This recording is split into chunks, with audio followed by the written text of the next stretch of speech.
तो नौकरी कब चली गई फिर? ये 22 में। ये 22 में? तब तक मैं नहीं ना, मेरे को एलो भी नहीं करे ड्यूटी में। वो भी तो चक्कर था ना, आप भी तो बन गए थे हाँ, विसल ब्लोअर। हाँ 22 में फिर अनफॉर्चुनेटली एसआई वाला मामला आ गया। एसआई वाला मामला आ गया, वो भी सरकार को क्रिटिसिज्म था। और पर नहीं, नौकरी गई आपकी दिसंबर में, दिसंबर 2020। नहीं आजकल कर क्या रहे हो? ये नहीं खुल के बता रहे ना। ई रिक्शा ऑटो जो है ना, सवारी वाला, वो किसी का ड्राइवर भाग जाता है, किसी दोस्त को फ़ोन कर लिया कि जब आपका ड्राइवर चलेगा मुझे बता देना, 8-10 दिन में वो चला लूँगा, अपने एक्सपेंसेस मैनेज करूँगा। क्योंकि प्राइवेट रहते कहाँ हो आप? मैं सुई हूँ। कहाँ से आए हो वैसे? मैं बेसिकली डिस्ट्रिक्ट रामबन से। रामबन से?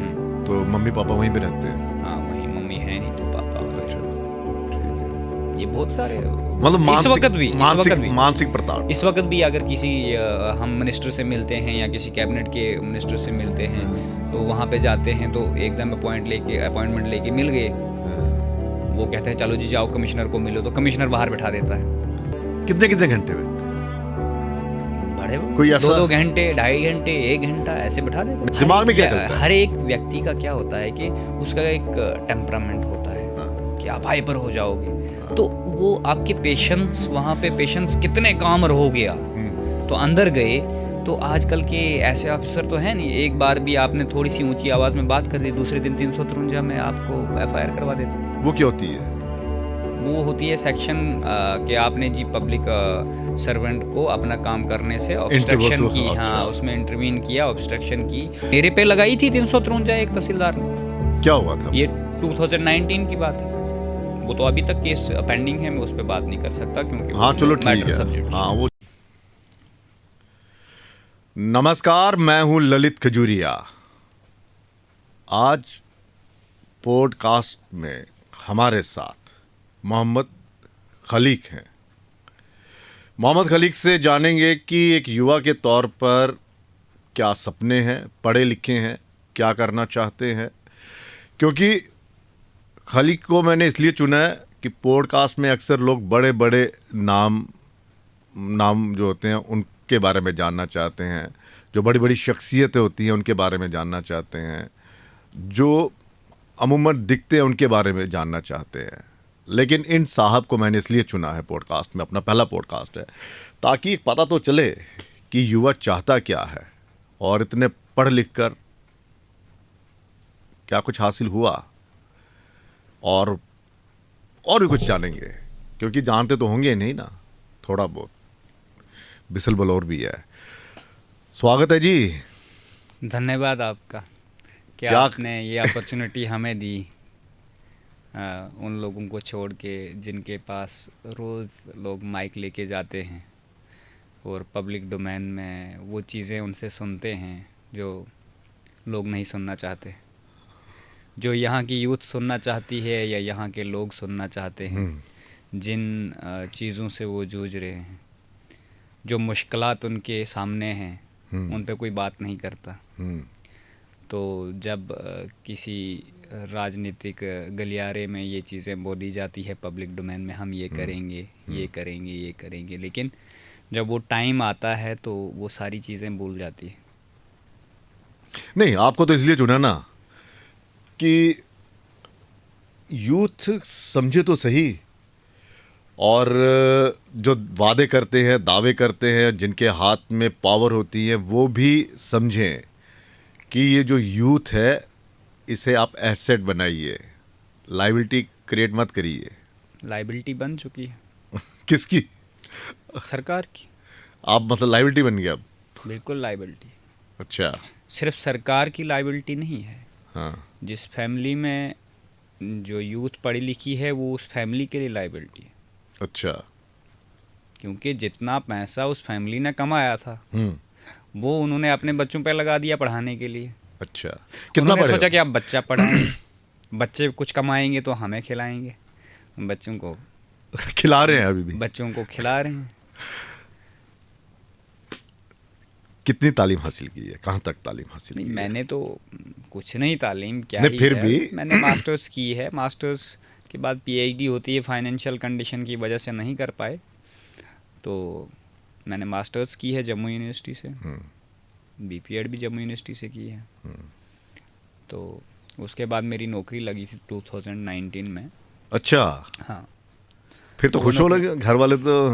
हाँ, बहुत ज़्यादा ढोल खुश हो नगाड़े। गए थे, हाँ। क्योंकि उनको ये लगा था कि नौकरी लगने के बाद भी ऐसी नौकरी है कि हमें ही बच्चे को पालना पड़ेगा।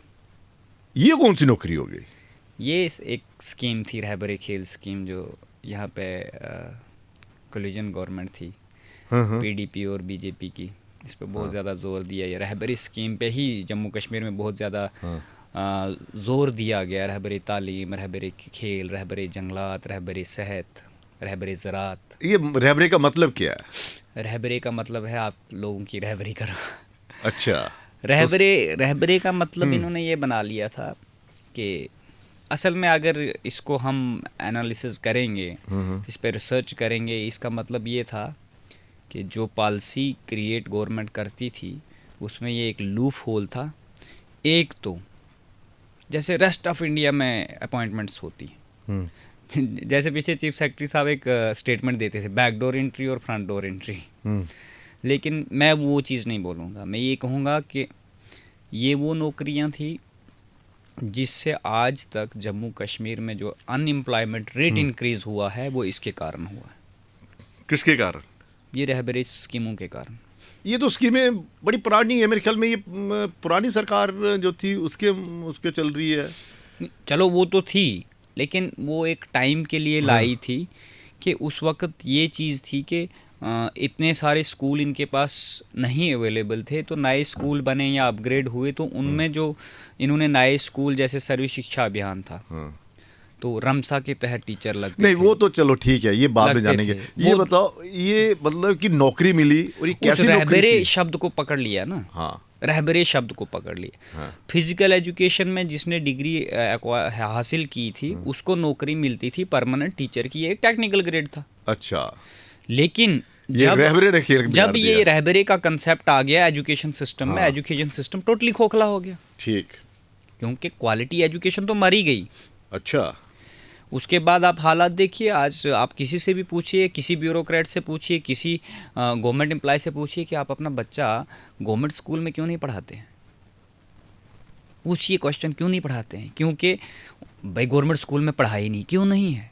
क्यों नहीं है क्वालिटी एजुकेशन? क्योंकि आपने जब अपॉइंटमेंट की उस वक्त आपने जिस बंदे को रिक्रूट किया, क्या उसकी क्वालिटी देखी है एजुकेशन की, कि उसमें एजुकेशन क्वालिटी है, ये कल को हमारे बच्चों को पढ़ा सकता है? वो तो ये मुझे ये बताओ, अब उसका एम्प्लॉयमेंट जो था, उसने अपने बच्चों को पालना था या उसको अच्छी हैंडसम सैलरी मिलनी चाहिए थी, उस वक्त 1500 पे लगाए। बाद में उनको टाइम बॉन्ड 5 ईयर का टाइम बॉन्ड था, तो वो उसके बाद उनको परमानेंट करना था, कैबिनेट डिसीजन था, तो किया।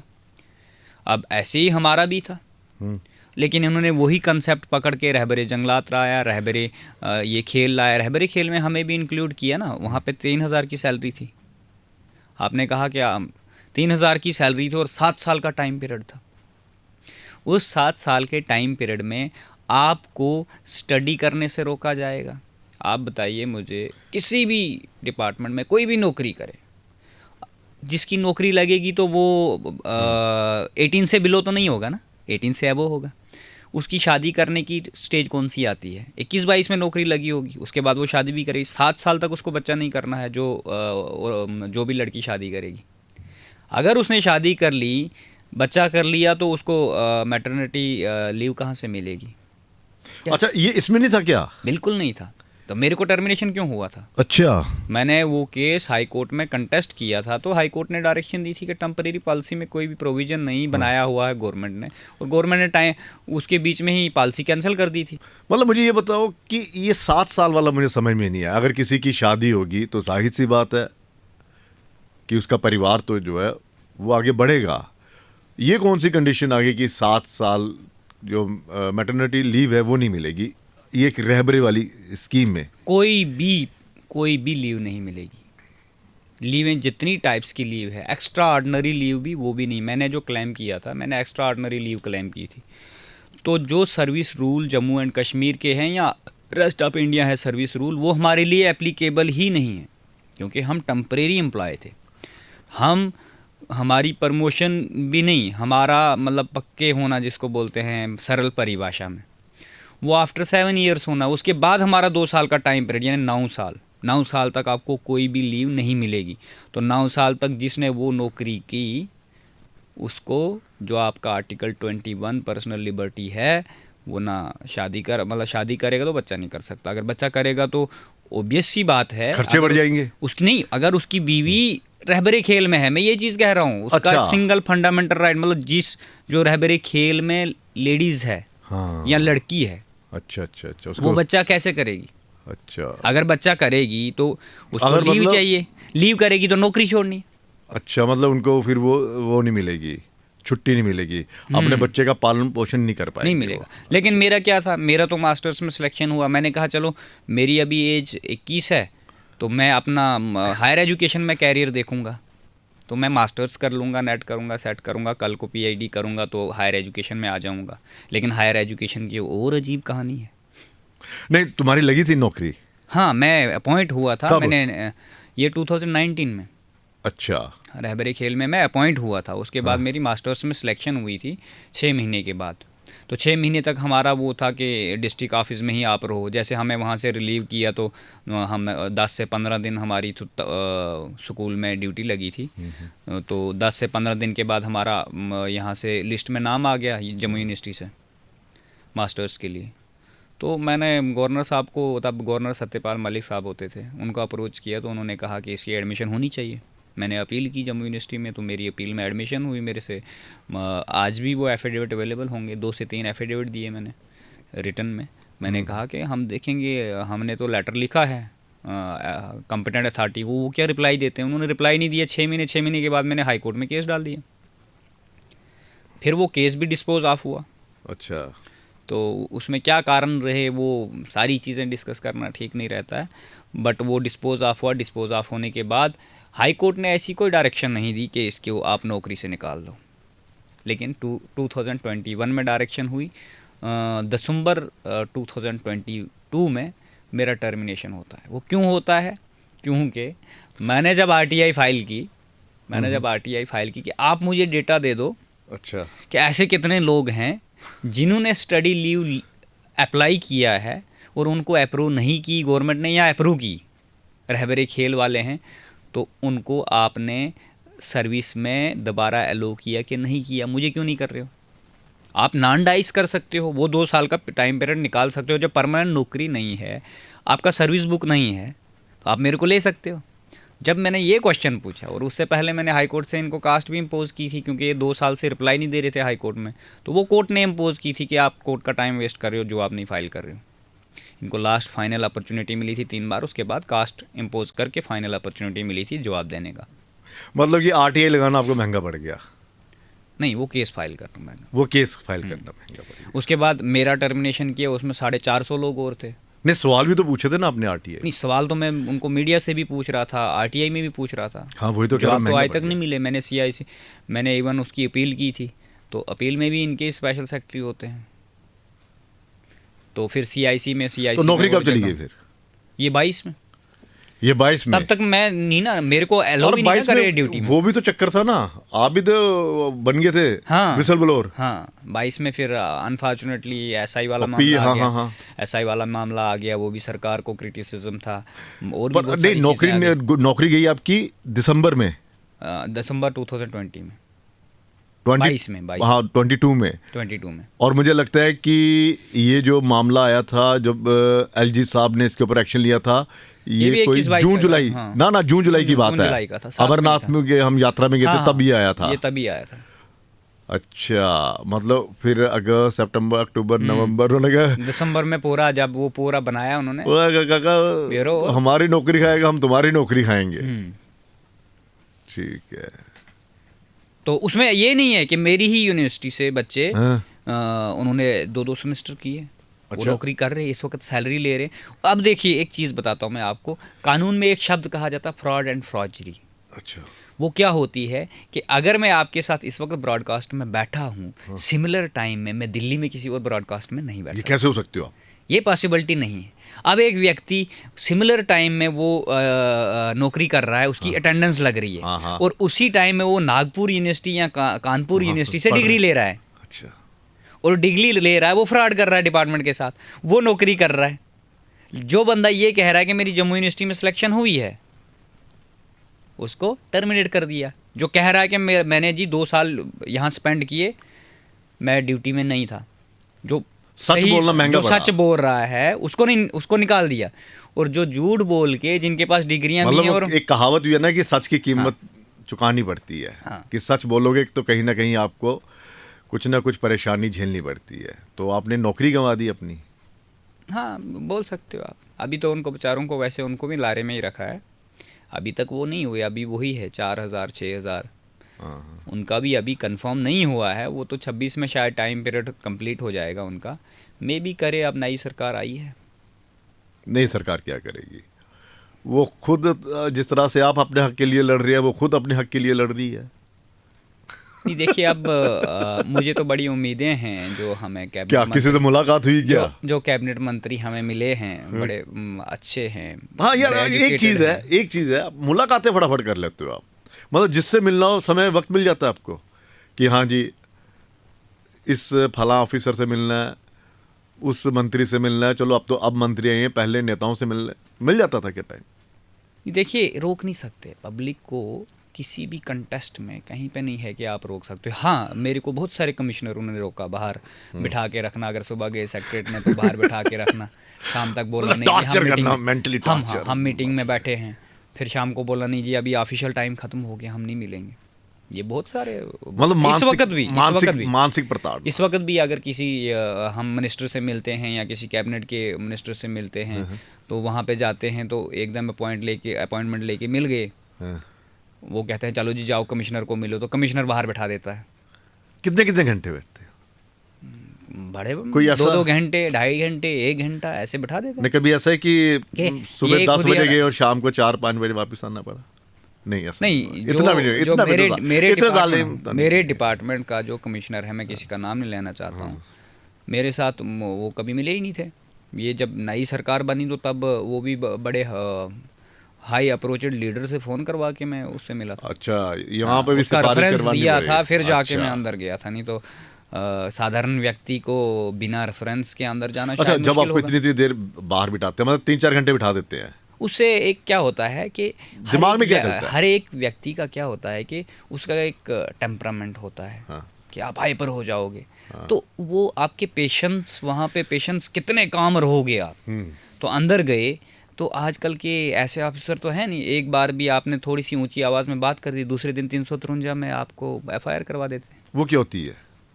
वो होती है सेक्शन कि आपने जी पब्लिक सर्वेंट को अपना काम करने से ऑब्स्ट्रक्शन की। हाँ, उसमें इंटरवीन किया, ऑब्स्ट्रक्शन की।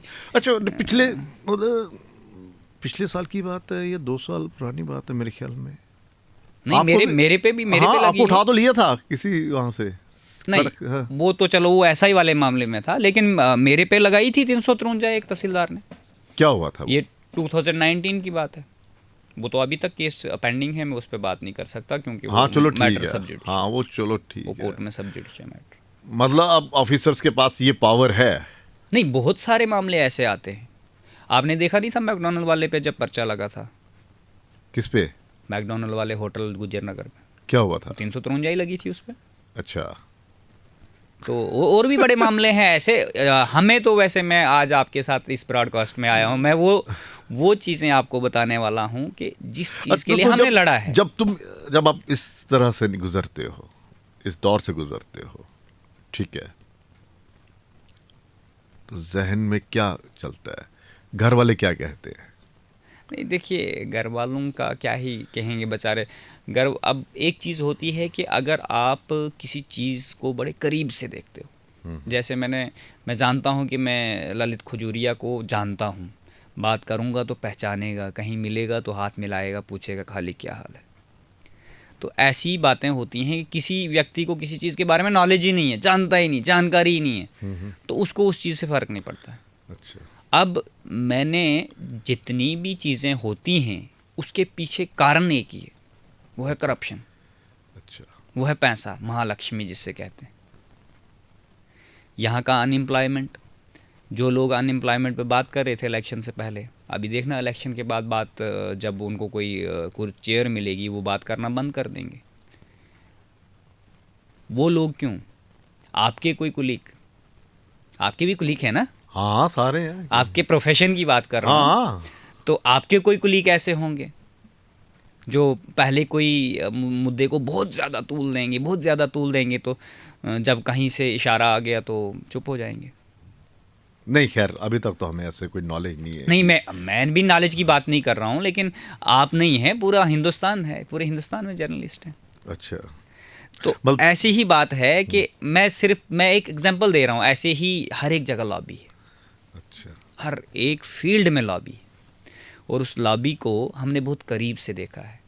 वो एक शेर भी कहते हैं कि, चलो उसको छोड़ते हैं।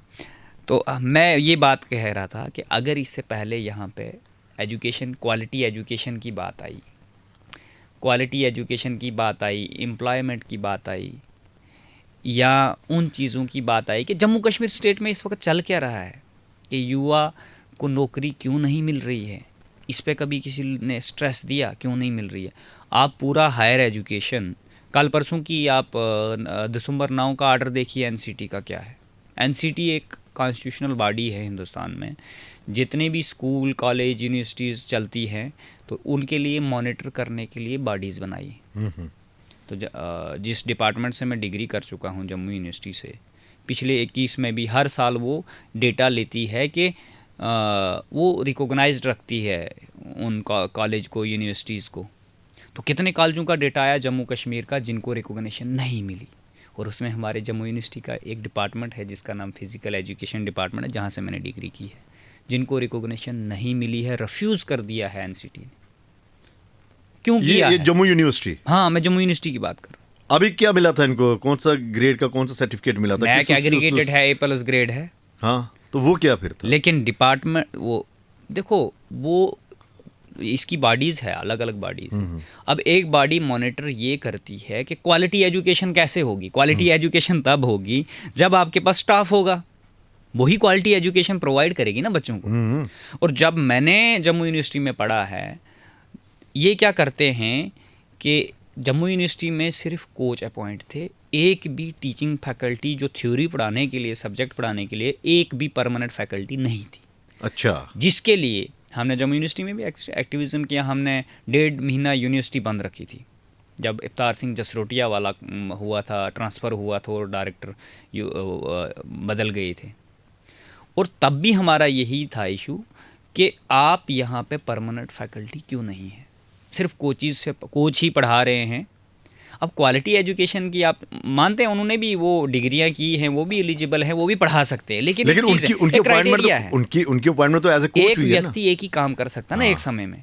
आप उसी से वो वाला काम भी ले रहे हो, टीचिंग वाला। हम उनकी कंपिटेंसी पे नहीं बोल रहे हैं, हम ये कह रहे हैं कि अगर उसने कोचिंग का काम करना है, उसी को आप कह रहे हो आप थ्योरी भी पढ़ाओ। वैसे ही डिपार्टमेंट आप 2003 से आज तक चला रहे हो। तो एनसीटी इतना माफ़ करते जा रही है, आपको माफ़ करते जा रही है।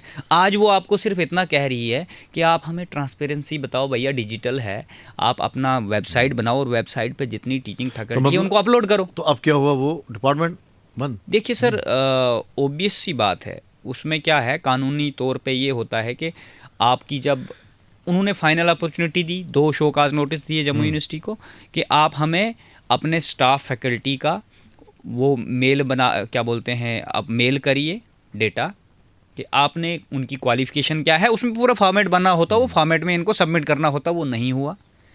लास्ट पे उन्होंने आर्डर निकाला, रिफ्यूज़ कर दी रिकॉग्निशन जम्मू यूनिवर्सिटी के फिजिकल एजुकेशन डिपार्टमेंट की। अब इनके पास अपॉर्चुनिटी है, वो हर किसी के पास होती है, वो कानून भी देता है कि विदिन 60 डेज़ इनको उस आर्डर की अपील करनी है। अच्छा, अगर अगर उस आर्डर की अपील में ये कमेटी मान जाती है, वो एक कॉन्स्टिट्यूशनल बॉडी है, तो ठीक है, नहीं तो डिपार्टमेंट को ताला लगाना है। रिकॉग्नाइजेशन इन्होंने उसकी वो कर दी, और कल को एडमिशंस होती हैं, जो बच्चे एडमिशन ही नहीं होगी, वो मान्यता नहीं होगी, फिर एडमिशन ही नहीं कर सकते जनाब। अच्छा, हाँ, अगर उन्होंने रिफ्यूज फिर से कर नहीं, दिया, अभी ये रिकॉग्नाइजेशन नहीं की, उन्होंने इनकी कैंसिल कर दी, ठीक है, कर दी हुई है। तो अब जो पास आउट होंगे उनका क्या होगा? उन्होंने रिफ्यूज कर दी जनाब, कोई पास आउट कुछ नहीं होगा, उनका एग्जामिनेशन फॉर्म ही फिल नहीं होगा जब तक। नहीं, अभी जिन्होंने दी होंगे सर जो पिछला हो गया ना, हाँ, ये सेक्शन मतलब एक सेशन में एक अच्छा, बार अच्छा, होता है ठीक मॉनिटर। ठीक है, ठीक है। अगर उन्होंने दे दिया है वो वहीं रुक जाएंगे। अच्छा, वीसी साहब को मालूम है? हाँ मालूम है, बच्चों को भी मालूम है, बच्चों को भी मालूम है। बच्चों को ये कहा गया है चलो अभी। बच्चों को तो, बच्चे तो उस दौर से गुजर रहे हैं ना। हाई अथॉरिटी को पता है? बिल्कुल पता है। ये जो आई थी कमेटी जिन्होंने कौन सा ग्रेड दिया? वो अलग है, वो नैक एग्रीगेटेड हाँ। A+ ग्रेड, वो तो यूनिवर्सिटी को मिला हुआ है, वो नहीं तो है। वो अलग, उसमें अलग अदर डिपार्टमेंट भी आते हैं ना। ये सेल्फ फाइनेंस डिपार्टमेंट है। अच्छा। अगर सेल्फ फाइनेंस डिपार्टमेंट इतने समय से है, इसमें पीआईडी में हमने कौंसल से कहा था कि अप्रूव करो, जम्मू कश्मीर में फिजिकल एजुकेशन की पीएचडी नहीं होती है।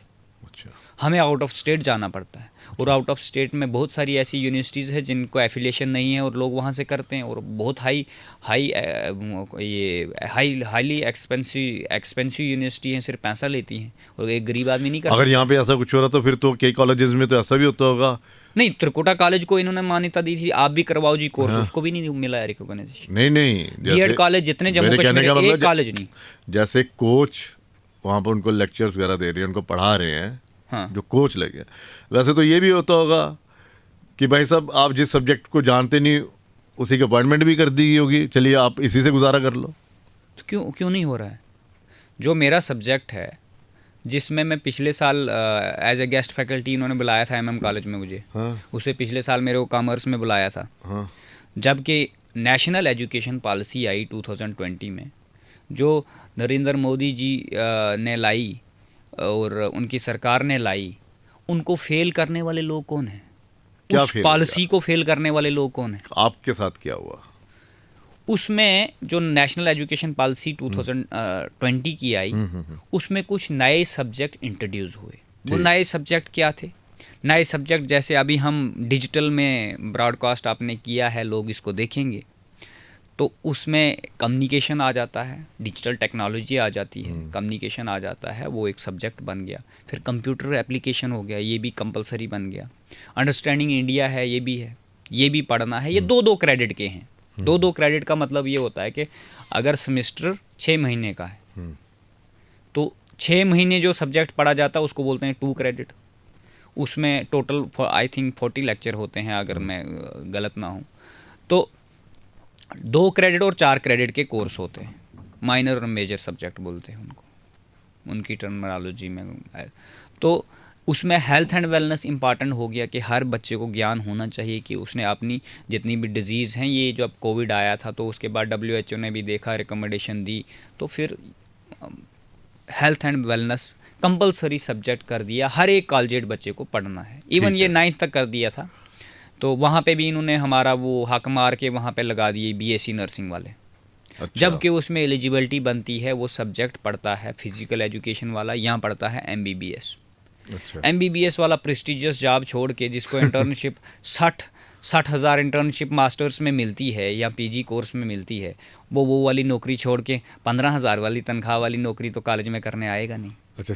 फिर बच गए हम लोग फिजिकल एजुकेशन वाले।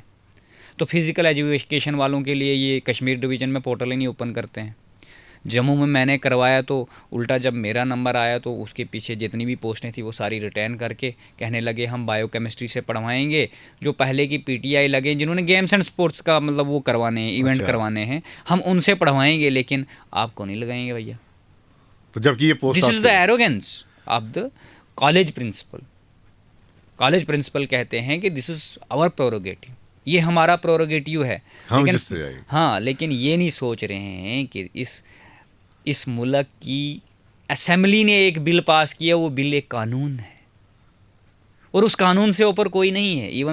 इवन इंडियन कॉन्स्टिट्यूशन से ऊपर सुप्रीम जो है वो कानून है, सुप्रीम कोर्ट भी नहीं है।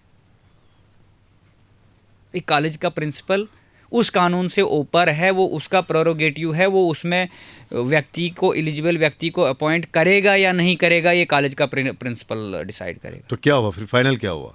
फाइनल ये हुआ कि जम्मू कश्मीर में 73 कॉलेज जम्मू में है, 72 कॉलेज आई थिंक कश्मीर में है, अगर मुझे डेटा याद नहीं होगा। उन कॉलेजों में से सिर्फ 5 वैकेंसीज़ एकेडमिक अरेंजमेंट के थ्रू भेजी गई। उसमें कोई परमानेंट अपॉइंटमेंट नहीं है। इससे पहले गेस्ट फैकल्टी लगाते थे, गेस्ट फैकल्टी 2-2 महीने के लिए लगाते थे। अब अड़ाक मैंने करवाया था ज़ोर शोर दे के, मीडिया में बाइट शाइट दे के, तो सिर्फ 5 व्यक्ति उसमें रिक्रूट हुए हैं। एक MM कॉलेज में, एक साइंस कॉलेज में, एक क्लोहत्रान कॉलेज डोडा में है वहाँ, और कठुआ में 2 पोस्टें और सांबा में। क्या लगे हैं वो लगे हैं एज एकेडमिक अरेंजमेंट। पोस्ट तो वो असिस्टेंट प्रोफेसर की है। अच्छा। तो यहाँ पे किसी असिस्टेंट प्रोफेसर कंट्रेक्चुअल को असिस्टेंट प्रोफेसर थोड़ी बोला जाता है, एकेडमिक अरेंजमेंट। Academic arrangement. और रेस्ट ऑफ इंडिया में कोई नहीं जानता ये क्या बकवास है जी, academic arrangement. This is the मतलब आप एक बंदे की रेपुटेशन को अगर आप एक्सपीरियंस लेके जाओगे out of Jammu and Kashmir, बोलोगे हम जी एकेडमिक अरेंजमेंट थे, क्या बोलेंगे? एकेडमिक अरेंजमेंट क्या है भाई? एकेडमिक अरेंजमेंट आपका एक्सपीरियंस का कैसे कंसिडर होगा? तो ये हालात है। अच्छा, अब सैलरी की बात करेंगे, यहाँ पे सैलरी की बात करेंगे। जो सैलरी लद्दाख में सैलरी 57 मिलती है असिस्टेंट प्रोफेसर कंट्रेक्चुअल को, और जम्मू कश्मीर में कितनी मिलती है? कितनी? जम्मू कश्मीर में मिलती है, जब गेस्ट फैकल्टी लगाते हैं, 600 रुपया पर लेक्चर। वर्किंग डे के हिसाब से उसकी 15 से 16 हज़ार बनती। 28,000 फिक्स है, 25,000 जो नेट सेट नहीं है उसको मिलती है। उससे ज़्यादा तो आप यहाँ पे अब ऑटो रिक्शा जो चलाते हैं वो भी 30,000 कमाते हैं। सिक्योरिटी गार्ड जो लगते हैं प्राइवेट स्कूलों में, उनकी भी इतनी सैलरी हो ही जाती, क्योंकि वो पार्ट टाइम में कुछ और भी कर लेते हैं ना साथ में। तो आप मुझे बताइए कि एक रिसर्च स्कॉलर की, this is the value of the research scholar in Jammu and Kashmir right now. और जब आप ये ग्रेविंस लेके किसी ब्यूरोक्रेट के पास जाओगे या किसी लीडर के पास जाओगे, लीडर तो आपको क्या सुनेगा? वो सिर्फ बताएगा अच्छा क्या इशू है, ये इशू है, ठीक है मैं अभी फ़ोन करता हूँ डायरेक्टर को या करता हूँ जाओ, मैंने कमिश्नर सेक्रेटरी को, जाओ मैंने कह दिया जाओ आप जाओ। जब आप मिलने जाओगे उससे बात करोगे, हाँ जी हम देखेंगे, हमारी नोटिस में आ गया, हम देखेंगे। सिर्फ फॉरवर्ड फॉरवर्ड फॉरवर्ड होता है लेटर, कुछ नहीं होता। एक था ना तारीख पे एंड ऑफ द डे, नहीं एक बड़ा तारीख पे यहाँ पे क्या होता है, फॉरवर्ड पे फॉरवर्ड। और एंड ऑफ द डे कोई रिप्लाई नहीं मिलेगा। RTI एक्ट है, रोज सुप्रीम कोर्ट की जजमेंट आता है, रोज हाई कोर्ट की जजमेंट आती है, भाई RTI में आप रिप्लाई दे दो। यहाँ पे मैंने 400 RTI फाइल करके रखी है। RTI क्लोज करनी, यहाँ से हमने डेटा मांगा होगा, वहाँ से वो एक पेज पे पावरफुल ब्यूरोक्रेट हो गया ना फिर इसका मतलब इस वक्त। हाँ, ब्यूरोक्रेट यहाँ तो जम्मू में तो ब्यूरोक्रेट ही हैं। कौन है कि किसके पास पावर? अभी सरकार बनी है, सरकार के पास अभी बिजनेस रूल ही नहीं बने हैं। एक्सरसाइज क्या करेंगे जब आपके पास कोई पावर ही नहीं? एक्सरसाइज क्या करेंगे? अभी एक बात चल रही थी, अब मैं बात कर रहा था आप ही से, तो आपने कहा था ना कि वो मिलने नहीं दे रहा था। मैंने कहा यार ये मिलने दो, वरना क्या कुछ मैं किसी से। अच्छा, वो कमिश्नर की बात। हाँ, क्या था? नहीं, वो तो मैं कह रहा था कि मतलब जब तक सरकार नहीं थी तो उससे पहले मैं कभी उससे मिल नहीं पाया था। नहीं, वो दूसरा फलसफा, दूसरा था वो आपका। जब आपने कहा था कि अगर वो मैं उसको भी मैं जला देता, ये वो कर देता, आग लगा देता, ये वो, तो मुझे इससे नहीं मिलने दे रहा। नहीं, वो एक दूसरी चीज़ थी। वो ये थी कि जो सुनाओ ना, ये चीज़ सुनाओ ना। मतलब इंसान कितना, मतलब कितना फ्रस्ट्रेट हो जाता है। मैं ये कहने की बात ये नहीं, मेरा देखो, मेरा वो उन तमाम वाक्यों को जानना और लोगों को बताना ये है कि एक यूथ जो है वो कितना फ्रस्ट्रेट है, किस दबाव से गुजर रहा है, किस तरह से उसे तंग किया जाता है, और फिर उसके दिमाग में, जहन में क्या आता है, और वो अपनी ज़ुबान से वो कह देता है। देखो, जो SI वाला स्कैम हुआ था, जिस SI की स्कैम में मैं हो गया, विंकल शर्मा हो गया, कार्तिक भगत हो गया, ये सारे बच्चे जो भी उसको लीड कर रहे थे प्रोटेस्ट को, तो उस वक्त उस प्रोटेस्ट में यहाँ का ऐसा कोई नेता नहीं था मेन स्ट्रीम पॉलिटिक्स के या कहीं के भी, कि जो उसमें नहीं आए थे। इवन जो उस वक्त रूलिंग पार्टी के थे, उन्होंने भी हमारे फेवर में बहुत सारे बयान दिए थे कि नहीं जी है अगर, तो LG साहब ने भी एक बार कैंसिल किया। तो मतलब उसी चीज़ को अपना हथियार बना के कि हाँ जी हम लोगों के साथ ट्रांसपेरेंसी से यहाँ पे इतना बड़ा स्कैम हुआ, तो हमने इसमें ट्रांसपेरेंसी लाने के लिए फिर दूसरी कंपनी ले आए जिसको हमने हाई कोर्ट में कंटेस्ट वो ठीक है, वो सब पता है, वही वो ठीक क्या है। हुआ था। अब हमें उम्मीद थी, जब मैनिफेस्टो बने थे सारी पार्टियों के, तो हमें पता था कि भाई जो ये मैनिफेस्टो बने हैं तो इसमें कुछ होगा। अब बात करेंगे हम एज रिलैक्सेशन वाले मामले की। हाँ। एज रिलैक्सेशन वाले मामले की इधर रिजर्वेशन भी आ गई। रिजर्वेशन में मैं भी आ गया, उससे पहले मेरे पास रिजर्वेशन नहीं थी। मैं तो आ गया ही, लेकिन वो वेस्ट पाकिस्तानी रिफ्यूजीज जिन पे पूरा पॉलिटिकल एजेंडा चला, वो ठीक है, मैं वहीं जा रहा हूँ, जो आप बात मुझसे सुनना चाहते हो, मैं वहीं जा रहा हूँ। तो एक बार हम किसी से डिस्कस कर रहे थे कि हमने कहा कि हमें इन चीज़ों पे बात करनी है आगे। अच्छा। जो आज वर्तमान में सरकार आई है, तो हमें उनसे मिलना है, हम इस चीज़ पे डिस्कस करेंगे। तो उन्होंने कहा नहीं, आप 5 से 6 हज़ार बच्चे लेके आ जाओ मिलने के लिए। मैंने कहा अगर मैंने कहा उस दिन हमारे साथ 5 से 6 हज़ार बच्चा, मैं कह रहा हूँ मिलना किससे था? मिलना तो हमने कहा था कि हमें चीफ मिनिस्टर साहब से मिलाओ। अच्छा, उमर साहब से? उमर साहब से मिलाओ हमें।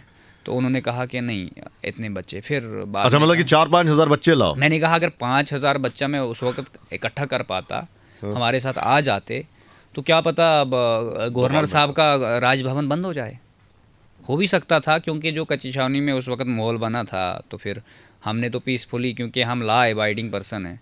अच्छा। हमें तो उससे पहले कितनी प्रिवेंटिव डिटेंशन है हुई हमें पता था। नहीं, ये बात मेरे जहन में मतलब आ रही है और समझ में भी नहीं आ रही है।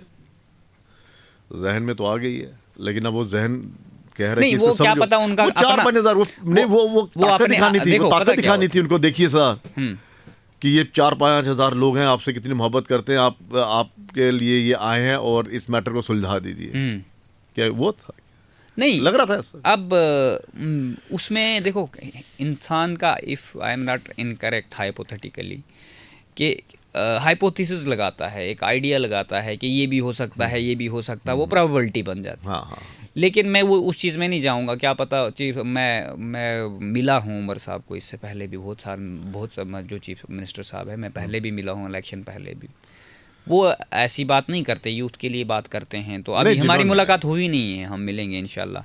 हमने रखा है कि एडवाइज़र साहब आएंगे तो हम जाएंगे मिलने के लिए। नहीं, उम्मीद, दुनिया उम्मीद पे कायम है, लेकिन ये चीज़ें हमें लगता है कि उनके पास पहुंचेंगी, उनके पास एड्रेस करेंगे, क्या आउटपुट आएगा उसके बाद हम रिएक्शन करेंगे। इसका मतलब ये चीज़ें उनके पास पहुंच, अगर हमें उम्मीद नहीं होती जनाब, अगर हमें उम्मीद नहीं होती, हम उस दिन वो प्रेस कॉन्फ्रेंस आपने भी कवर किया था, जो रिजर्वेशन वाले मुद्दे पे हुआ था, हमने क्या प्रेस कॉन्फ्रेंस में कहा था। तो ये बात नहीं है कि वो यूथ अभी हमें फॉलो नहीं कर रही है, अभी तक उनको नौकरियाँ नहीं मिली हैं, अभी तक आइडेंटिफाई नहीं हुई। हायर एजुकेशन में पोस्टें आई जनाब। हमारा यूथ सर्विस एंड स्पोर्ट्स जो डिपार्टमेंट है, जिसको कैबिनेट मंत्री सतीश शर्मा जी हैं, उसमें 2 चीज़ें आती, एक आता है हायर एजुकेशन, एक आता है जो एजुकेशन है वो यूथ सर्विस एंड स्पोर्ट्स के अंडर आता है। वो वाली पोस्टें जो लेक्चरार की है, वो कहाँ से निकलनी है, वो कैबिनेट मंत्री सतीश शर्मा साहब से वो देखनी। लेकिन हमारी बैकलॉग की पोस्टें थी सिर्फ 24, वो निकली हैं। आज तक जो बाकी पोस्टें हैं, उन पोस्टों पे पूरे स्कूल खाली, कहीं पे फिजिकल एजुकेशन, प्राइवेट स्कूल में चले जाओ वहाँ पे कंपलसरी सब्जेक्ट है, गवर्नमेंट स्कूल में चले जाओ कहीं फिजिकल एजुकेशन मिलेगा ही नहीं। अगर आप फिजिकल एजुकेशन की थ्योरी पढ़ा ही नहीं रहे हो, तो आप क्या प्रमोट करोगे? आपकी स्कीमें सारी फेल हो जाएंगी। जितनी भी प्रधानमंत्री साहब ने खेलो इंडिया लेके आए हैं, कोई भी स्कीम लेके आए हैं, वो सारी स्कीमें फेल हो जाएंगी जब आप थ्योरी का किसी को ज्ञान ही नहीं दे रहे हो कि है क्या चीज़। बिल्कुल सही। लेकिन हमारी लेक्चरार की एक सिंगल पोस्ट नहीं आई, ये बहुत इम्पोर्टेंट, ये बहुत इम्पोर्टेंट, ये जो 575 वाली पोस्ट है अभी निकली है, ये बहुत इंपॉर्टेंट इशू है ये जो बाकियों ने तो हल्ला गुल्ला करके प्रोटेस्ट करके तो अपनी पोस्ट बढ़ा ली। एक चीज़ वो है, अच्छे से सुनना, कौन सी, जो 3000 रिक्रूटमेंट हुई, जिसमें मैं भी रिक्रूट हुआ 2019 में, रहबरी खेल, वो 3000 लोग हैं। हमारे पास वैकेंसीज, एक आरटीआई में मेरे को रिप्लाई दिया इन्होंने, 524 पोस्ट हैं कि 584 पोस्ट हैं। हाँ, परमानेंट टीचर की पोस्ट। अच्छा, वो परमानेंट टीचर की पोस्ट है 524 के, इतनी है, इतनी है। इधर से 3000 बच्चा रिक्रूट हुआ है रहबरी खेल में, जो कोई भी पोस्ट क्रिएटेड पोस्ट नहीं है, टेम्परेरी है। उन्होंने जब वो पॉलिसी कैंसिल हुई तो उन्होंने कितने प्रोटेस्ट किए, आपने भी कवर किया होगा। बिल्कुल बिल्कुल। यहाँ वो प्रोटेस्ट इसलिए किए, उन्होंने वहाँ पॉलिसी में प्रोविजन था कि ये पोस्टें तब तक रिजर्व रहेंगी जब तक वो लोग परमानेंट नहीं होते। 3000 लोग परमानेंट करने हैं रहबरी खेल वाले। अच्छे से सुनना ललित जी, ये बहुत इंपॉर्टेंट टॉपिक है। 3000 वो करने हैं। रिक्रूटमेंट कब हुई? 19 में। 19 से लेकर 26 तक कोई रिक्रूटमेंट नहीं होगी फिजिकल एजुकेशन टीचर की। Door close. मतलब 26 तक नहीं होगी? हुई नहीं ना, अभी 26 आने वाला, नहीं हुई। लेकिन वो पोस्टें उसके बाद भी रिजर्व हैं किन के लिए? जो रहबरे खेल लगा लिए। तो नई पोस्ट कहाँ से आएगी? अब 26 आने टीचर की पोस्ट खत्म। टीचर की पोस्ट खत्म होगी department youth service and sports में। अब बची लेक्चरर की। लेक्चरर की पोस्ट क्रिएट नहीं की है। लेक्चरर की पोस्ट जो है बैकलॉग की 24 पोस्टें इन्होंने ये पीछे रिक्रूट किए हैं, उसमें मेरे 2 क्लासमेट भी लगे हैं। लेक्चरर सुनो, लेक्चरर बंद हो गया, डिपार्टमेंट बंद। अब बचा हायर एजुकेशन। हायर एजुकेशन में हमारा सब्जेक्ट है हेल्थ एंड वेलनेस आया है, जो नया नेशनल एजुकेशन पॉलिसी 2020 में इम्प्लीमेंट हुआ, जिसमें इस वक्त हमारी जगह संस्कृत वाला पढ़ा रहा है रजौरी कॉलेज में, हमारी जगह बाटनी वाला पढ़ा रहा है, हमारी जगह उर्दू वाला पढ़ा रहा है। मतलब ये जो मैं आपसे पूछ रहा था, हाँ, वो अब बच्चा ये कॉलेज के प्रिंसिपल के पास प्रेरोगेटिव है। आपके सब्जेक्ट जो है वो लोग पढ़ा रहे हैं। हाँ, जो आपने पढ़ा, ये आरटीआई में उन्होंने रिटर्न में दिया है कि ये नोडल प्रिंसिपल की डायरेक्शन है हमें। पहली आरटीआई जो मैंने पहले मतलब क्या, एक बार फिर से हमारे दर्शकों को समझाओ आराम से, ध्यान पूरे से, मतलब सरल भाषा में। आपके मतलब फिजिकल एजुकेशन के लिए वहाँ पे टीचर्स की जरूरत थी, लेक्चरर्स की क्या थी? मैं समझाता हूँ सर।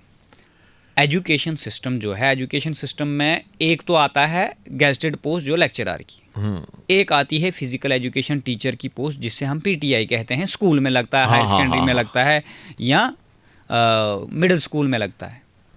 तो एक पोस्ट ये होगी यूथ सर्विस स्पोर्ट्स के अंडर आती है। ठीक है। दूसरा आ गया हायर एजुकेशन। हायर एजुकेशन में हमारा आता है जैसे प्रोफेसर की पोस्ट आ गई। ठीक है। तो पीटीआई की पोस्ट आ गई। पीटीआई पोस्ट होती है जो फिजिकल एजुकेशन के जितने भी गेम्स एंड स्पोर्ट्स हैं वो करवाता है। उसके अंदर वो रहता है, फिजिकल डायरेक्टर भी होता है और उसमें असिस्टेंट डायरेक्टर भी होता है। बहुत सारी पोस्टें, ये पोस्टें सारी हैं यूथ सर्विस एंड स्पोर्ट्स के जो डिग्रियां होल्डर हैं उनके लिए। अब 2019 में पोस्टें रिक्रूट हुए, हम रिक्रूट हुए, या रहबरी खेल वाले जो रिक्रूट हुए वो हुए 3000 लोग, उसमें से 2700 काम कर रहे हैं। ये जो आप बता रहे हो कि संस्कृत वाला पढ़ा रहा है, इसके ये हायर एजुकेशन में जो हेल्थ एंड वेलनेस 2020 में इम्प्लीमेंट हुई। हाँ, जो सब्जेक्ट में आपको अभी 4 बोल रहा था ये इंट्रोड्यूस हुए उसमें। ठीक है। कंपलसरी पढ़ना है, यानी कंप्यूटर की नॉलेज पढ़ा कौन रहा? आप मतलब आप में से किसी की उसमें सिलेक्शन नहीं ना, तो उसमें अभी तक परमानेंट कोई पोस्ट क्रिएट हुई ही नहीं, कोई लगाया ही नहीं ना कॉन्ट्रैक्चुअल, क्योंकि वो बड़ा लंबा प्रोसेस है, वो हम डिस्कस करेंगे। ना ही कॉन्ट्रैक्चुअल पे लगाया हुआ कोई, ना ही कॉन्ट्रैक्चुअल पे लगाया कोई, तो फिर ना ही गेस्ट फैकल्टी लगाया कोई। फिर कौन कर रहा है? अब 2020 से आज क्या चल रहा है? 25। हाँ। कितने साल हो गए? 4 साल। 4 साल ललित जी, 4 साल कौन पढ़ाते रहा वो सब्जेक्ट? मेरा यही क्वेश्चन था आरटीआई कि 4 साल से आप रिजल्ट कैसे बना रहे हो? टेम्परिंग हो रही है या फेयरवे से हो रही है? आपने कोई लगाया ही नहीं, ना गेस्ट फैकल्टी लगाया। अब जम्मू के टॉप 5 कॉलेज थे जिनमें से 2 में मैं काम कर चुका हूँ। Commerce, parade, Gandhinagar, science college और एमएम कॉलेज। एमएम कॉलेज में 2 महीने, कॉमर्स में 2 महीने। अब कौन पढ़ा रहा है इन 4 सालों में? जो आपने कहा कि इन 4 सालों में किस तरह से आपने बच्चों के एग्जाम लिए, 2024 तक 4 साल हो गए, किस तरह से ये किया? ये गेस्ट फैकल्टी लगाते थे। गेस्ट फैकल्टी, हाँ, ये 4 मतलब ये जो 4-5 कॉलेज थे, साइंस कॉलेज हो गया, कॉमर्स हो गया या एमएम हो गया, यहाँ पे गेस्ट फैकल्टी लगता। लेकिन बाकी कॉलेज जितने हैं, हाँ, बाकी कॉलेजों से जब मुझे इन्फॉर्मेशन मिली तो प्रिंसिपल ये बोलता है भैया पीटीआई को बोलता है आप पढ़ाओ। अब कहीं जगहों पे 34 पोस्टें तो इनकी पीटीआई ही नहीं अवेलेबल है कॉलेजों में, वहाँ कौन पढ़ाएगा? तो फिर कौन पढ़ाता? वहाँ पे वो कॉन्ट्रैक्चुअल पीटीआई लगाते। जब पीटीआई मना करता भैया मेरा वो काम नहीं, मेरा ये काम है, मेरे पास और काम बड़ा है, मैं नहीं पढ़ाऊँगा, तो वो किसी भी होम साइंस वाले को दे देते थे सब्जेक्ट। अच्छा। संस्कृत वाले को दे देते थे, बाटनी वाले को पढ़ाते, आप पढ़ा लो। गांधीनगर कॉलेज में ओपन बोला नोडल प्रिंसिपल ने, जब इस बार मेरी सिलेक्शन नहीं किया, कहा मैंने पीटीआई को बोला पढ़ाने के लिए और बायोकेमिस्ट्री वाले को बोला पढ़ाने के लिए, वो पढ़ाएंगे। लेकिन जब इनको रिटर्न में मैं आरटीआई में रिप्लाई, क्योंकि वो एज ए एविडेंस होता है ना, अगर कल को हमें कहीं क्लेम करना होगा तो हम दिखाएंगे, उसमें ये लिखते हैं पीटीआई पढ़ा रहा। लेकिन बहुत सारे कॉलेजों ने, इनको ये नहीं ना पता कि मैं हर कॉलेज से लेता हूँ, और बहुत सारे कॉलेज ये। एजुकेशन मिनिस्टर कौन है? सकीना इतू जी है अभी। तो इट्टू जो मतलब सकीना इट्टू जी को पता करना चाहिए ना। नहीं बिल्कुल, मैं तो उनसे गुजारिश करता हूँ, मैं उनसे मिला भी हूँ इस कंसर्न में, मैं डिप्टी सीएम से भी मिला हूँ अच्छा इसके ठीक है, अब इसके सारा कुछ कंसर्न हो में। रहा है। आजकल कर क्या रहे हो? मैं ऑटो चला रहा हूँ। ऑटो रिक्शा होता है ना, ये जो ई रिक्शा आया है। मजाक कर रहे हो या हकीकत नहीं में? ये हकीकत है, मैंने तो अपने एक्सपेंसेस मैनेज करने के लिए, क्योंकि सकीना इतू जी ने दो फ़ोन किए डायरेक्टर साहब को कि आप बताओ जी, आपने, मैंने कहा कि गांधीनगर कॉलेज में विड्रा कर दी पोस्ट, क्या बोलते हैं अपना कॉमर्स कॉलेज ने विड्रा कर दी पोस्ट रातों रात। 2 दिन काउंसलिंग रोक के 17-18 को काउंसलिंग रोकी। मेरा दूसरा नंबर था, एक पोस्ट वैकेंट थी कुल्होत्रान कॉलेज जहाँ पे 50 से 60 एडमिशन नहीं पड़ी। यहाँ पे 1,500 एडमिशन है, जहाँ पे आपको 5 से 6 सेक्शनें बनेगी या 7 सेक्शनें बनेगी। सेक्शन की कैपेसिटी भी 35 बच्चा होता है। ये चलो 50 ही बना दें, 100 ही बना दें। 1000 बच्चे में से अगर ये आधे बच्चों को आधे सेमेस्टर में देंगे तो 5 से 600 बच्चा बनता है एक सेमेस्टर में, फर्स्ट सेमेस्टर में। तो 600 बच्चों की तो 6 सेक्शनें बनेंगी, और 6 सेक्शनों को आप 2 महीने में तो मैनेज नहीं करवा पाओगे। हफ्ते में 2 ही क्लासें करवाओगे एक सेक्शन की। आप बताओ हमें कि आपको तो 3 स्टाफ रिक्वायरमेंट है, आप एक भी नहीं लगा रहे हो, कैसे चला रहे हो कॉलेज को? अब एनसीटी वाली बात आ गई। एनसीटी क्या मॉनिटर करती है? एनसीटी यही चीज़ मॉनिटर करती है। नहीं, आजकल कर क्या रहे हो? आजकल ये ऑटो नहीं खुल के चला- बता रहे ना आप। ई रिक्शा ऑटो जो है ना, हाँ हाँ, सवारी वाला, वो तो चला वो रहे हो। किसी का ड्राइवर भाग जाता है, किसी दोस्त को फ़ोन कर लिया कि जब आपका ड्राइवर चलेगा मुझे बता देना, 8-10 दिन में वो चला लूँगा, अपने एक्सपेंसेस मैनेज करूँगा। क्योंकि कहाँ प्राइवेट रहते, कहाँ हो आप? मैं सुई हूँ। कहाँ से आए हो वैसे पीछे? मैं बेसिकली डिस्ट्रिक्ट रामबन से। रामबन से। तो मम्मी पापा वहीं पे रहते हैं? हाँ वहीं, मम्मी है नहीं तो पापा वहीं अच्छा रहते। ठीक है। और यहाँ पे आपके साथ और कौन रहता है? मेरे साथ मेरा भाई रहता है दूसरा। अच्छा, वो छोटा है बड़ा है? नहीं वो मेरे से बड़ा है, वो तो अभी आया है 1-2 साल से, पहले से मैं अकेला ही अच्छा। रहता था। यहाँ पे जम्मू यूनिवर्सिटी में तो फिर- पढ़ते थे तो इतना खर्चा होता है यहाँ पे रहने का? तो वहीं से मैनेज कर रहे हैं ना। अभी मैं मतलब अभी कोई आपको कोई लेक्चर नहीं मिल रहा, कोई गेस्ट? नहीं, मैंने दिया था प्राइवेट स्कूल, अब मैं नाम नहीं लेना चाहूँगा, मैंने बहुत सारे प्राइवेट स्कूलों में इंटरव्यू दिए। नहीं हुआ? 8,000 सैलरी ऑफर करते हैं। ये तो कहते हैं वो कौन से 10,000 ग्रेड? ऑफर। ये तो कहते हैं वो वाली, वो जो यूजीसी वाले देखो, ग्रेड, ये मैं ग्रेड, वो वही ग्रेड, बताता पता हूँ नहीं ना कि सर। कौन कौन से ग्रेड है, उसके हिसाब से जितने बड़े बड़े कॉलेजेस हैं ये उसके हिसाब से लेते हैं। सर जो कल परसों का एनसीटी का डेटा आया है, जितने भी बीएड कॉलेज हैं वहाँ भी health and wellness 3rd semester में कंपलसरी है। एक भी कॉलेज अपॉइंट नहीं कर रहा। पैनल में पूरी जम्मू यूनिवर्सिटी के प्रोफेसर होते हैं जब पैनल बनता तो है। फिर तो इसका मतलब ये सब कुछ तो मतलब उसमें फ्रॉड ओपन है ना, ये लिखा हुआ है, मैं आपको अभी दिखाता हूँ, नहीं, आप वो अगर चलिए दिखा सकते हैं दिखा, इसको। ठीक है, वो चला लेंगे, उसमें चला उसमें लूंगा ये मैं। लिखा हुआ है, क्लियरली लिखा है कि उन्होंने रिकॉग्निशन उन कॉलेजों की जो बीएड कॉलेज हैं जहाँ पे टीचर की डिग्री होती है, उन कॉलेजों की रिकॉग्निशन रिफ्यूज कर नहीं दी। ठीक है। अब आप ऑटो चला रहे हो, लाइसेंस है? लाइसेंस तो है। अब मेरी गुजारिश यही होगी, अब मैंने सतीश शर्मा से मिलना है, मैं कहूँगा आप ट्रांसपोर्ट के मिनिस्टर भी हो, मेरे को एक ऑटो खरीद के दे दो। चलो अपने वो कहाँ से expenses खरीद मैंने- के देंगे? खरीदना तो आप ही नहीं है। नहीं, मिनिस्ट्री कोटे में खरीद के दे सकते हैं ना। वो कौन सा कोटा होता है? होता है जनाब, क्यों नहीं? अच्छा, मतलब उसकी किस्तें देनी मैं है कि बिलो नहीं देनी? पावर्टी लाइन हूँ, मैं बीपीएल अच्छा। में आता हूँ, गरीब अच्छा। आदमी हूँ, मेरे पास 5 लाख नहीं है, तो मिनिस्ट्री कोटे में जब एजुकेशन के लिए वो भेज सकते थे आज से पहले, मिनिस्ट्री कोटे में ऑटो खरीदना कोई बड़ी बात नहीं है। अखनूर कॉलेज में उन्होंने 2 खरीद के दिए अपने मिनिस्ट्री कोटे से। अच्छा हाँ, उन्होंने कहा कि लड़की अच्छा, कभी अफसोस हो रहा है, अब हो रहा है कि आप कितनी दिहाड़ी मिलती है आपको? दिहाड़ी तो डिपेंड करता है काम कैसा मार्केट में, वो तो प्रोबेबिलिटी रहती है, किसी नहीं, दिन जैसे आप 1000, किसी किसी का दिन ऑटो, नहीं 500। आप किसी का ऑटो चला रहे हो, वो भी तो आपसे कुछ मांगेगा। ऑटो अपना है या किसी का है? नहीं किसी का। तो वो जब आपको देगा तो वो कुछ मांगेगा ना आपसे कि हाँ जी भैया इतने पैसे मुझे देने, बाकी आपके। सर इस वक्त हाँ, आप किसी दिन इस पे स्टोरी कर लेना, बाहर जाना, कि हर तीसरी गाड़ी जो चलती है वो ई रिक्शा चलती है। हाँ, इतना ऑटो हो गया जम्मू कश्मीर में। हाँ, हाँ, हाँ, हाँ। और उसमें से आपको 70% ग्रेजुएट बच्चे मिलेंगे जो ऑटो चला रहे हैं। This is the future of the Jammu and Kashmir. Because क्योंकि जम्मू एंड कश्मीर में अनएम्प्लॉयमेंट रेट इतना है इस वक्त, और जो लोग बेचारे ओवरेज हो गए मेरी तरह, क्या ओवरेज हो एज- गया क्या? एज हाँ 29 होगी, तो उधर से क्राइटेरिया बना दिया ना उन्होंने 18 से 28। एसआई में कोर्ट से आर्डर लेके आए हम, अभी तक जेकेएसएसबी ने वो नहीं किया, कांस्टेबल वालों ने जो किया वो भी अभी बंद है टोकरी में, उनको कौन सी एज रिलैक्सेशन, वो तो जो कुछ फॉर्म उन्होंने तो ये जो किए थे। सरकारें वादे कर रही है एज रिलैक्सेशन ये किया वो था ना, लटन फटन। उससे पहले किया था। अब मैं वही कह रहा हूँ, ट्रांजिशन आप बिजनेस रूल अगर नहीं बने, आपके पास अभी पावर मिली ही नहीं, तो आप एक्सरसाइज क्या करोगे। अब बीच में ये कहना था कि नहीं जी हमारे मतलब ये सेंटर सरकार ने बनानी है, अब बीच में आपके ही कुछ कुलीग जर्नलिस्ट चला रहे थे नहीं जी इन्होंने बनानी है। तो ये एक डलीमा है लोगों के लिए, लेकिन हम अभी वेट कर रहे हैं 90 दिन का, जो 90 दिन हमें इलेक्शन से पहले कहा गया था कि 90 दिन यूथ को, 90 दिन में हम सारे डिपार्टमेंटों की पोस्टें आइडेंटिफाई करके देंगे। उसमें मैंने आपको बता दिया हमारे डिपार्टमेंट की पोस्टें। अच्छा, पहली बात, ठीक। हमारा फंडामेंटल राइट है, कॉन्स्टिट्यूशनल गारंटी है, अगर आपने कोई डिग्री एक्वायर की है आपको कंसिस्टेंसी में ईयरली पोस्ट। लेकिन लोग ये भी कहते हैं कि आप सारा दिन एक्टिविज्म करते रहते हो तो पढ़ते हो नहीं, तो इसलिए आपकी जॉब ही नहीं लगती है। नहीं, कितना टाइम पढ़ते रहोगे, जब नौकरी नहीं आएगी तो क्या पढ़ोगे फिर।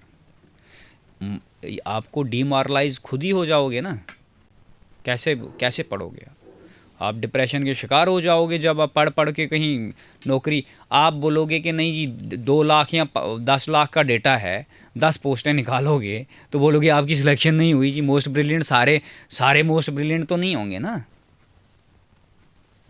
जब आप 100 या 200 पोस्टें दोगे, उस पर 2000 फॉर्म लगेंगे, तो उसमें सिलेक्शन एक्सपेक्टेड है ना। 2 लाख में कहाँ से हो जाएगी, सारे तो सिलेक्ट हो नहीं सकते ना, उसमें 100 ही सिलेक्ट होना है। ठीक ठीक ठीक। तो दूसरी बात रही फिर अब तो हम फॉर्म अप्लाई करने के लिए एलिजिबल ही नहीं थे। जो 2 रिक्रूटमेंट है अभी, जो मास रिक्रूटमेंट होने गई थी कांस्टेबल की या एसआई की, उसमें तो हम एलिजिबल ही नहीं थे, क्योंकि मेरा तो 1 साल का भी क्या 6 महीने का भी नहीं था गैप। लेकिन देखो घर वाले का भी होता है कि बच्चा, अब मैं ये एक नहीं हूँ, ऐसे बहुत सारे। अब घर वाले हैं वो कहते हैं कि बच्चा हमारा पढ़ लिख के गया है, अच्छी हाँ, उसने तालीम नौकरी ले हासिल की, लेगा। डिग्री ले ली है उसने, और अब कह रहे थे 2019 में नौकरी भी लग गई थी, तो रिश्ता विश्ता भी आया था कि कोई नहीं? नहीं, तब तो आया था। तब आया था। तब तो आया था, अब तो कोई फ़ोन भी नहीं करता है घर वाला। फिर आप सोसाइटी के अंदर जब आपको पढ़ने लिखने के बाद आप पढ़ी लिखी बातें किसी से करने लग रहे हो कि जिसको उतनी समझ नहीं आती है आपकी पढ़ने लिखने की बातें, तो वो आपको पागल घोषित कर देते हैं। नहीं, अब कोई रिश्ता देखिए हंसी इसलिए आ रही है तो जब आपने कहा कि अब तो कोई पूछता भी नहीं है, कौन पूछे? लेकिन ये जब है आपके बड़ा पास- सीरियस, ये बहुत सीरियस, ये serious matter है, इसका data है ठीक ललित जी। है। मुझे हंसी इसलिए आ गई क्योंकि इन्होंने उस अंदाज में कहा, लेकिन क्या वाकई में यही कारण है कि जो बच्चे सेटल नहीं हो रहे हैं वो भी जो है शादी नहीं कर रहे हैं? आपने शादी इसलिए नहीं की? नहीं, ये एक बहुत बड़ा बोझ है इस वक्त में। आप बोल रहे थे कि स्टार्टिंग में आपने बोला था कि जम्मू कश्मीर की यूथ जो है वो सरकार ने लाइबिलिटी बना दी। मैंने कहा नहीं, वो अपनी फैमिलियों पे भी लाइबिलिटी बनी है। क्यों बनी है?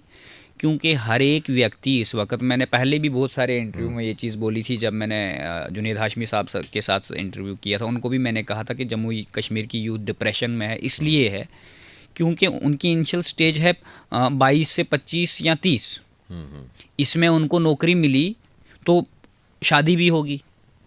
अब जम्मू कश्मीर का ही डेटा है, ये मेरे मुंह के शब्द नहीं है, ये जम्मू कश्मीर का डेटा है कि अनमैरिड कपल सबसे ज़्यादा हाई रेट में जो है वो जम्मू एंड कश्मीर में है इस वक्त।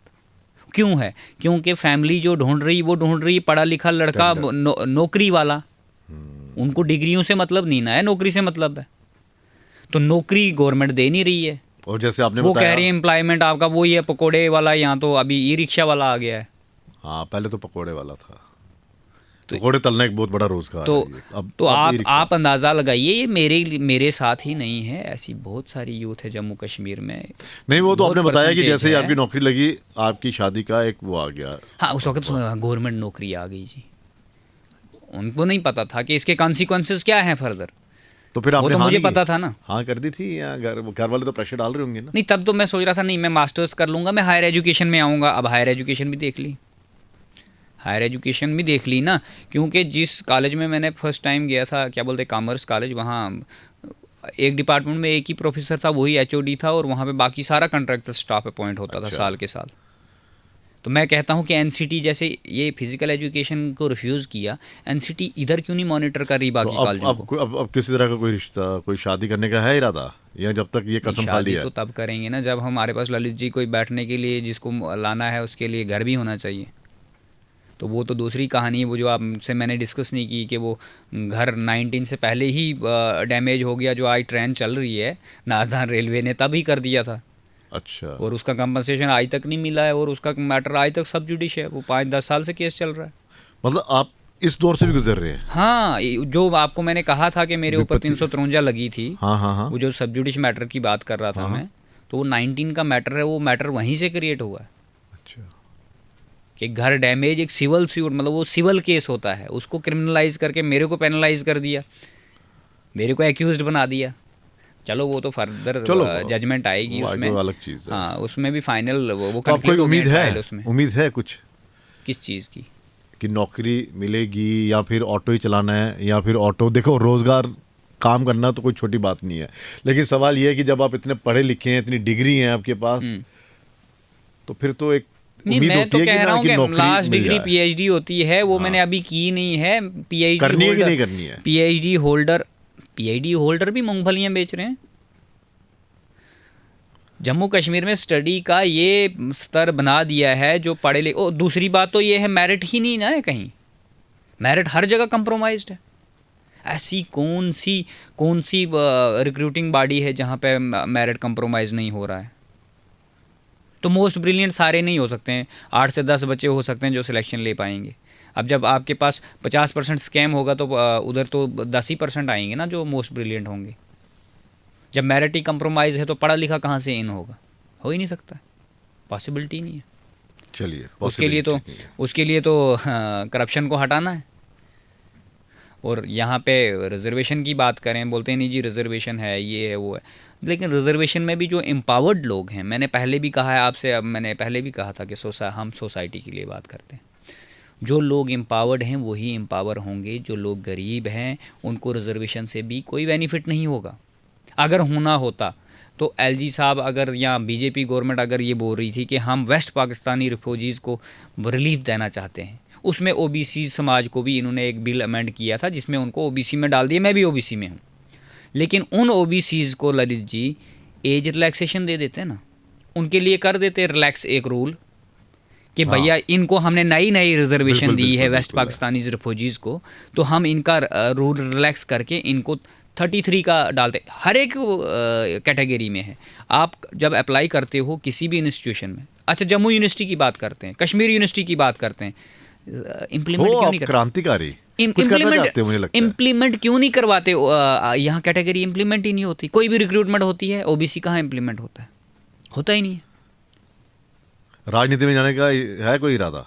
राजनीति में भी आज जब तक राजनीति वाले नहीं उठाएं तो तब तक नहीं उठ सकते हैं। वो एक महराज मलिक उठ गया तो सारे नहीं उठ सकते ना, सबको नहीं बढ़ने देते आगे। अच्छा, वैसे तो जाने से कोई वो नहीं है, बट नहीं जाने देते हैं। लेकिन आप वो चाहते हैं जो आपका हक है वो आपको मिले।